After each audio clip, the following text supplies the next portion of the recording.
Salut à tous, c'est encore moi, Patrick Duval. Je vous rappelle que sur ma chaîne, je parle de tout ce qu'on peut faire soi-même. Abonnez-vous si vous aimez bricoler, il y aura plein de choses intéressantes. Et maintenant, passons directement au sujet de cette vidéo. Il est difficile de couper des herbes hautes et épaisses avec une débroussailleuse munie d'un outil de coupe à partir d'une bobine. Avec un fil de pêche enroule, car l'herbe s'enroule sur la bobine et la bloque. Il faudra donc la démonter. Buse pour couper les herbes hautes de ses propres mains. Comme élément de coupe, nous utilisons un couteau à 3 lames 255 x 1, 6 x 25, 4 x 3T, dont nous avons préalablement aiguisé les arêtes de travail.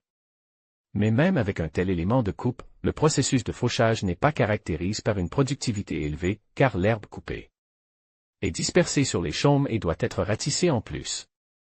Utilisez de l'air comprime pour nettoyer le capot de protection et renforcer en même temps le point de connexion entre la flèche et la boîte de vitesse et dévisser les boulons de fixation.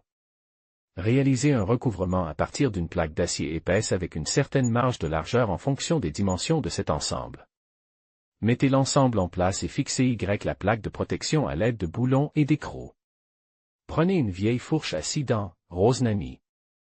Coupez les 2 dents les plus extérieures et l'élément tubulaire soude à la barre transversale, dans laquelle le manche en bois est inséré et fixe.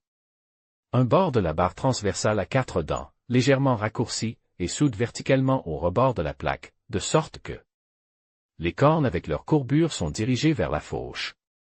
Mais des tests montrent que la dent inférieure ramassait l'herbe coupée et compliquait le travail. Nous avons donc coupé la dent inférieure et répété l'essai. Le travail est plus amusant et, surtout, plus productif et plus facile. Il s'avère également que la dent du milieu n'est pas nécessaire. Dans ce cas, le dispositif d'endainage de l'herbe est considérablement plus léger. Les autres éléments de la fourche sont nettoyés et peints, ce qui améliorait leur glissement sur l'herbe coupée. Enfin, l'accessoire est fixe à la débroussailleuse et l'on vérifie qu'il est devenu plus léger et plus efficace dans la dernière version.